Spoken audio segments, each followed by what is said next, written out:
किसान भाइयों नमस्कार, स्वागत है आप सभी का इंडियन एमपी ट्रैक्टर में। आज हम बात करने वाले हैं सोनालिका कंपनी की तरफ से लॉन्च हुए सोनालिका के इलेक्ट्रिक ट्रैक्टर के बारे में, जो कि किसान दिवस के अवसर पर 2020 में लॉन्च हो गया था। और यह ट्रैक्टर किसान भाइयों ने काफ़ी ज़्यादा पसंद भी किया है और कई सारे यूट्यूब चैनल वालों ने इस ट्रैक्टर की काफ़ी सारे फीचर भी बताए हैं। परंतु इस ट्रैक्टर की कमियां और इस ट्रैक्टर में क्या क्या दिक्कतों का सामना किसान भाइयों को करना पड़ता है, यह किसी भी यूट्यूबर ने आपको नहीं बताया होगा। तो आज इस वीडियो के माध्यम से हम इस ट्रैक्टर की सारे फीचर के बारे में तो जानेंगे ही, साथ ही इस ट्रैक्टर का हम एक अन्य सामान्य डीजल इंजन वाले ट्रैक्टर के साथ कंपैरिजन करेंगे और उसके साथ हम जानेंगे कि यह ट्रैक्टर कितना खर्चीला पड़ता है सामान्य ट्रैक्टर की तुलना में और किसान भाइयों की जेब पर कितना असर डालेगा यह ट्रैक्टर। जैसा कि आप सभी जानते हैं कि पर्यावरण के लिए यह ट्रैक्टर काफ़ी अनुकूलित है, क्योंकि इससे पोल्यूशन नहीं होता और ना ही शोर ज़्यादा करता है यह ट्रैक्टर। तो यह किसानों के लिए बेस्ट ट्रैक्टर तो है, परंतु इस ट्रैक्टर की कुछ कमियां भी हैं जो इस वीडियो में हम जानेंगे। किसान भाइयों, तो इस कंपैरिजन में हमने एक तरफ लिया है डीजल इंजन वाला ट्रैक्टर जो कि डीजल से चलता है और एक तरफ लिया है सोनालिका कंपनी द्वारा लॉन्च किया गया इलेक्ट्रिक ट्रैक्टर। इन दोनों के कंपैरिजन से हम जानेंगे कि कौन सा ट्रैक्टर ज़्यादा खर्चीला पड़ता है किसान भाइयों के लिए। परंतु किसान भाइयों, इन दोनों ही ट्रैक्टरों का कंपैरिजन हम जब इन दोनों ही ट्रैक्टरों की वारंटी पीरियड खत्म हो जाएगा, अर्थात जब किसान भाई के पास ट्रैक्टर 5 साल से ज़्यादा रहेगा, तब उस पर कितना खर्च आएगा, इन दोनों ही ट्रैक्टरों का कंपैरिजन करके हम देखेंगे। तो चलिए शुरू करते हैं। किसान भाइयों, वारंटी पीरियड खत्म होने के बाद यदि हम दोनों इंजनों वाले ट्रैक्टरों को यदि प्रत्येक दिन में 5 घंटे चलाते हैं तो उसके हिसाब से 1 साल का खर्च हम कैलकुलेट करेंगे। तो डीजल वाले इंजन से शुरुआत करते हैं।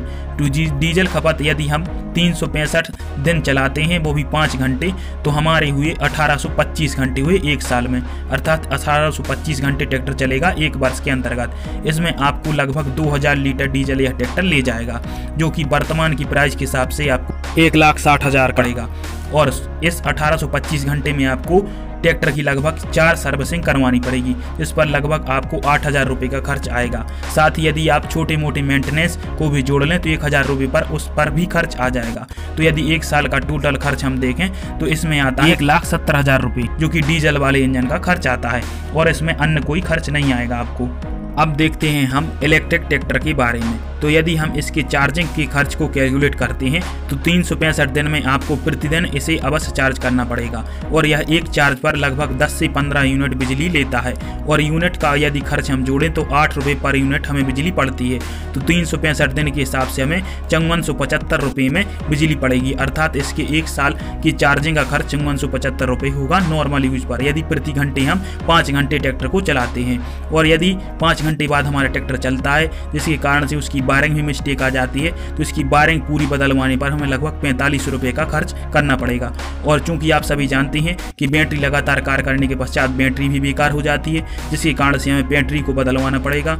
किसान भाइयों, तो इस ट्रैक्टर की बैटरी का प्राइस 20,000 से 30,000 के लगभग हो सकता है, परंतु इसमें हम 20,000 रुपये ही रखते हैं। और यदि आप जानते हैं कि मोटर लंबे समय तक जब चलती है तो मोटर में भी थोड़ी मोटी टूट फूट आ जाती है, जिसके कारण से मोटर भी रिपेयर करानी पड़ेगी, जिसके फलस्वरूप हमें 5,000 रुपये उस पर भी खर्च हो जाएंगे। साथ ही साथ हम इस ट्रैक्टर में जो कंट्रोलर आता है, क्योंकि कंट्रोलर लंबे समय तक कार्य करने के पश्चात निष्क्रिय हो जाता है, यहाँ पर छोटा सा ही शॉर्ट सर्किट हो जाने पर भी यह कंट्रोलर खराब हो सकता है, जिसके कारण से यदि हम कंट्रोलर को रिपेयर भी कराते हैं तो लगभग 1,000 रुपये का खर्च आ जाएगा। और किसान भाइयों, सबसे बड़ी बात यह है कि आप सभी यह जानते हैं कि मोटर के आरपीएम सबसे ज़्यादा होते हैं, क्योंकि इलेक्ट्रिसिटी बहुत फास्ट तरीके से चलती है, जिसके फलस्वरूप मोटर की आरपीएम कम से कम 2000 से लेकर 5000 तक आरपीएम हो सकते हैं।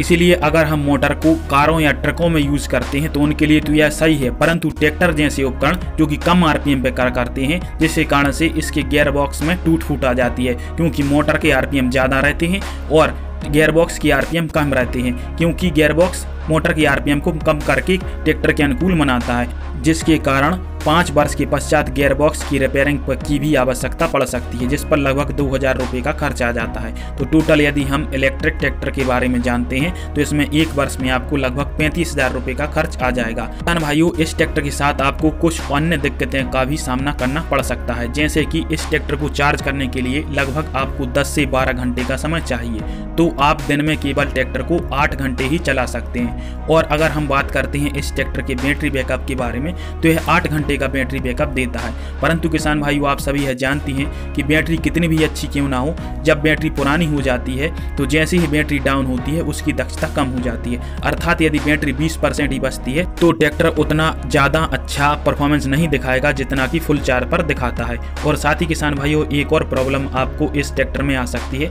क्योंकि इस ट्रैक्टर में आगे बैटरी दी हुई है जो कि इंजन की जितनी वजनदार नहीं है, जिस कारण से यह ट्रैक्टर आगे से हल्का है और भारी काम में आगे से फ्रंट लिफ्टिंग भी कर सकता है। किसान भाइयों, इस वीडियो में मैंने इलेक्ट्रिक ट्रैक्टर और जो कि एक सामान्य डीजल इंजन वाला ट्रैक्टर रहता है उन दोनों का कंपैरिजन कर दिया है, जो कि एक साल के अंतर्गत कितना खर्च आएगा दोनों ही ट्रैक्टरों के अंतर्गत। किसान भाइयों, इसका खर्च थोड़ा सा कम हो सकता है क्योंकि बैटरी एक बार डलवाने के पश्चात आपको 4 से 5 साल तक बैटरी की कोई भी प्रॉब्लम नहीं आएगी, तो इस कारण से इस ट्रैक्टर का खर्च थोड़ा सा कम हो सकता है। परंतु अन्य जो दिक्कतें मैंने इस वीडियो में आपको बताई हैं उन सब का आपको सामना इस ट्रैक्टर के साथ करना ही पड़ेगा।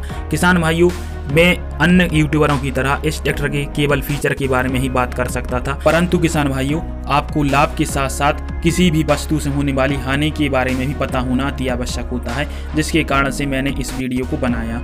और किसान भाइयों, यदि आपको यह वीडियो पसंद आई हो तो वीडियो को लाइक अवश्य कर देना, क्योंकि भविष्य में आने वाला युग केवल इलेक्ट्रिक व्हीकल का ही है और भविष्य में आपको इलेक्ट्रिक व्हीकल ही ज़्यादातर देखने को मिलेंगे। डीजल व्हीकल पूरी तरीक़ा से बंद हो जाएंगे, परंतु अभी जो वर्तमान में स्थिति है उस स्थिति में हम इलेक्ट्रिक व्हीकल के लिए पूरी तरीके से तैयार नहीं है। वीडियो देखने के लिए आप सभी का बहुत बहुत धन्यवाद।